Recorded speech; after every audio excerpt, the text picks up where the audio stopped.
Hey everyone, and today I'm back with a book review, or a few book reviews.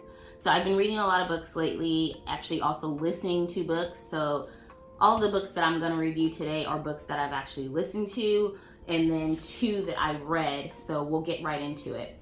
These books, I'm actually here to sort of give negative feedback. I know that's not usually how I want to start things with negativity, but you know, have you ever read something and you had so many emotions afterwards? And I guess whether they were good or bad, they did bring something out of me. But these three books, I was just sort of like pissed off when I finished reading them, because Gone Girl was a very big book that came out in 2012, came into a movie, everyone was talking about it, was all the rave, because it was like that shock and awe factor of, oh no, we didn't think it was this and it turned out to be this. So I feel like these three books that I'm gonna mention are trying to get that Gone Girl effect. And my thing is, not everything has to be Gone Girl. Not everything needs a shock and awe factor. Like, you can just make the story and just have it be a story. So with that being said, I am going to be spoiling things. So if you want to read any of these books, please listen up. I'll just name the books right now so you know what books I'm going to be talking about. I have my little list here, so I'll be looking down occasionally. But I'm talking about The Perfect Marriage today by Jeneva Rose. Came out in 2020. Allegedly by Tiffany D. Jackson, came out in 2017, and Verity by Colleen Hoover came out in 2019. And I know, especially Verity, I know that's been all over social media saying like, read it, listen to it, blah, blah, blah. We'll get into it. So it's nothing against these authors. These are all female authors, but for the most part, all of the books I read, listen to, whatever the case may be, are by female authors. So it's nothing against female authors. Let me be clear on that. So the first one is The Perfect Marriage. It's just to give you a synopsis of the story.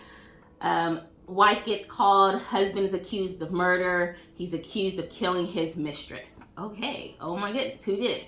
And you're mainly listening to the story, or I'm saying listening because I listened to this audiobook. But you're getting the story from the point of view from the wife. She's a lawyer, and she's seeming like she's shocked. She doesn't know what's going on. Like, oh my goodness, I can't believe my husband would do this. Da da da. In the end, spoiler, be ready, she's the one that killed the mistress. Like, okay, I get it. I'm not even judging her for killing the mistress or anything like that. That's not my problem with the story. Not that I condone it, but that's not my problem with the story. My problem with the story is it was an unreliable narrative. She was the one telling the story the whole time. I can't believe he did this to me, da da da and da da da. And then at the end, it's like, ha ha ha. I'm the one that secretly killed the mistress. And it's like, what? If that's the case, you should have had us listen to the story, or have the story point of view be from mainly the husband's side, which it did. It went back and forth. But it should have only been from the husband's side, or mainly from the husband's side, where we don't get that much of what's going on in the wife's mind. Because every time she's talking, it's shock and awe. So to me, I don't like the unreliable narrative. I just did not like it. So I know I saw the book so many times on social media, which is what made me get it. I don't even think we read it for book club. But when it was in the end, it was like, ha ha ha, secretly I did this. I'm like, no, everyone's trying to do this Gone Girl, shock and awe, and it's just not needed. So that's my review of The Perfect Marriage. Would I recommend it? Sure. I mean, you know, I just spoiled it for you. So yeah, you know what's going to end up happening. Up until the very end, I was enjoying the book, especially because I was listening to it while you cook, walk, whatever the case may be. But in the end, I was like, how'd they do that switcheroo on us? I just didn't like it. Okay. Next is Allegedly by Tiffany D. Jackson. And I actually realized I've listened to or read several of her books. So White Smoke is also by Tiffany D. Jackson. And then I was looking up another book. I don't have it written down. Oh, it's the book I'm listening to right now. So I'm listening to, damn it. I'll have to get the name. I'll have to put it in the notes because I'm using my phone to record. But I think it's called The Weight of Blood or something like that. It's kind of like a spin or twist on Carrie. You know, Carrie that has the telekinesis. So I'm enjoying that so far. I'm still maybe only halfway listening to it. I'm audiobook again. So far, this is not a diss to Tiffany Jackson, because if you remember my last video, I actually said I really liked White Smoke. by her. And then right now, The Weight of Blood, or whatever it's called, I'll make sure I have it in the notes. So far, I'm enjoying that book. And allegedly, I enjoyed as well.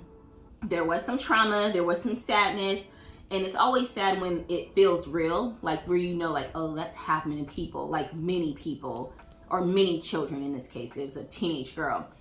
But unless I'm tripping, and tell me if any of you read the book or listened to the audiobook, whatever the case was, in the end, it was almost like they did a switcheroo again.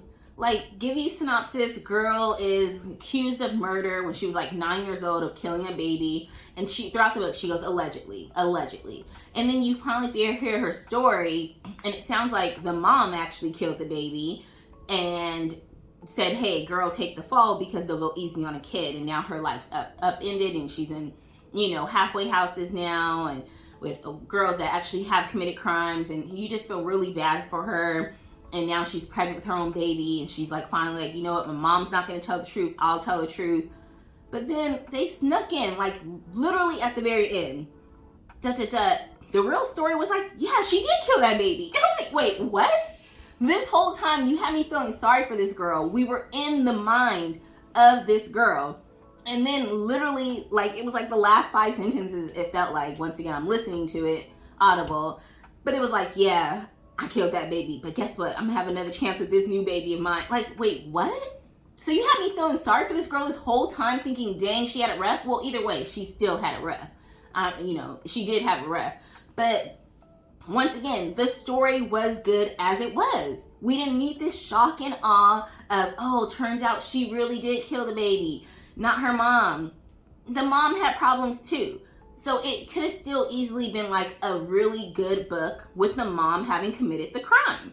They didn't need to switch it out and make it seem like this girl whose mind we've been in. We've been following her. She's scared of another girl in the home because she's like, this girl's crazy. When she was crazy. I'm getting mad. So anywho, that brought some emotions out of me. If you're fine with it, there's some trauma. Trigger warnings. There's a lot of trauma in that book. A lot of sadness, especially because it was like, it felt real. Like, damn, how many stories have people, not killing babies, but, have gone through a lot of this childhood trauma. So, would I recommend it? Sure.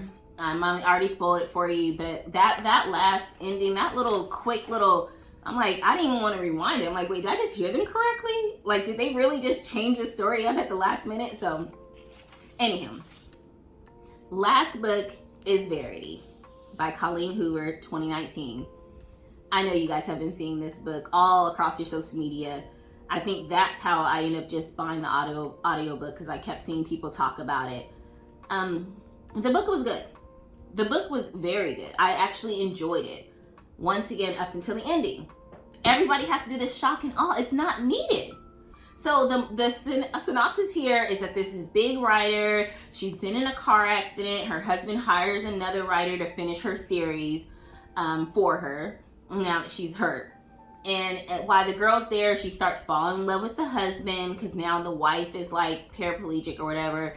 And she starts reading this manuscript of the wife, or like a memoir of the wife. And in the story, the wife is like sounding so evil, like how she hated her kids and she only cared about her husband. And literally she like secretly, like 2 of the kids died. They had 3 kids. 2 of the kids died, and like she blamed one on it. It was crazy. It was just crazy, like sad. And you're pissed off when you're reading the book or listening to it. You're like, this evil wife, this evil wife. Shock and awe. No. The wife, she started this book because I guess she wanted to grow as a writer. She was giving advice to grow as a writer, which I get. And they're like, write the opposite of what you think. So like, practice writing out of your scope. That's how you can kind of branch out of your writing. You don't only have to write what you know. So just like write the opposite. So where she said she hated her daughters, she loved her daughters. And when like all this stuff that she was trying to get through. But the thing is, she didn't tell her husband. So her husband's actually the reason why she got in the car accident. Because he tried to kill her, because he found the manuscript and thought his wife killed her kids. But all along, it was a story. My thing is, come on. She's a writer, and she's writing this fake story about her life that seems very real. You don't tell your spouse, like, yo, if you ever in my office, you see my stuff, you might see me talking crap about our kids. This is fake. Like, this is fiction. Instead, the husband sees it, tries to kill the wife. She ends up paralyzed. They fall in love. It was a whole bunch of craziness. Was it still good? It was, but it was like, I don't know, like that little part there, all of this could have been solved with just communication. Like, it was like all of this drama could have been solved with communication. And I know that wasn't really as much of a shock and all, but kind of was, because throughout the whole story, you're just like, I hate the wife, I hate the wife, I hate the wife. She's evil, she's evil, she's evil. And then it turns out to be like a misunderstanding that didn't need to be a misunderstanding. It kind of made me mad, but like, will I recommend it? Sure. So I know that was a lot, and I know I just went on a tangent, but I just got really emotional with those books. Like, after each of those books, I was like, ugh. So anywho, on to positive. Tiffany D. Jackson, who did Allegedly, she did White Smoke. I brought it up in the last book, or not book review, my office tour. Check that out. White Smoke is good, and the thing I like about this, not shock and all, but the mystery, is that throughout the story, there's a mystery. It's like, okay, what's going on? What's going on? You can't figure out what's going on. You can kind of guess. And even if you guess, you probably still won't get the right guess. But I thought this was a good example of not trying to do stuff for shock and awe, like having a mystery, having a, I don't know how high this is up in the video, but it was a good mystery to where you're like, oh, okay, I didn't see that coming. But it wasn't for purposes of shock and awe. It was like, okay, that makes sense. Or it didn't. It was like a scary novel. It didn't technically make sense, but it made sense in the realm of the story. So I thought that was a good example of shock and awe, which is why I'm not writing any of these authors off, because she's 2 for 3 out of my books, or out of my, in my mind right now. And Allegedly, once again, it's not even that it wasn't good. It's just that it didn't. That little thing at the end, it didn't need to happen. It didn't. Okay, last one. Hopefully I'm not talking too fast. I just got really excited talking about these books. But I wish you were here, or wish you were here. I mentioned this in my office tour. My mother-in-law gave it to me for Christmas last year. And I brought it on the cruise with us. And I tell you, like, it was almost kind of part of the cruise. Like, when I think of our vacation, like, this book made the vacation. It was part of, like, what did you enjoy about the vacation? Well, the cruise and this book. So Wish You Were Here was good. I thought it was a good example of doing something for, you didn't expect what ended up happening. You didn't expect that's what it was going to be. Like, I'll spoil it. I don't want to spoil it because it's so good, but like, she meets this guy, she gets stuck in the pandemic, everything's shut down, and she's on some island, and she has to kind of learn to live with the locals and just like learn a whole new thing. And then it turns out like, actually all of that was a dream, which I know, it's been done before. And really, she was in the hospital this whole time. She did come down with COVID, I think. And yeah, so to me, it was like, some people may be like, I don't like that shock and awe either. I don't like that it was a dream all along. I guess I didn't mind because the story was so sweet. And then she goes and tries to find this guy from her dreams, which is like, you just rooting for her, So I don't know. Judge me, whatever, if you're saying that's no different than the ones I said I didn't like, maybe, but I really enjoyed the book. So those are my 2 that I think they did well for shock and awe and switching stuff up at the end. So let me know what books you guys are reading. If you have any recommendations, I love audiobooks, and I'll have more, but I wanted to do it on this not genre necessarily, but these ones that tried to shock and awe. That's all I can keep saying. It's shock and awe. Like, that's all they did it for. And some of it, the story was perfectly fine. Everyone doesn't need to be a Gone Girl. We don't need this, it could have just been what it was. So anywho, let me know what you're reading if you have any recommendations, and I'll be back soon with another video. Bye.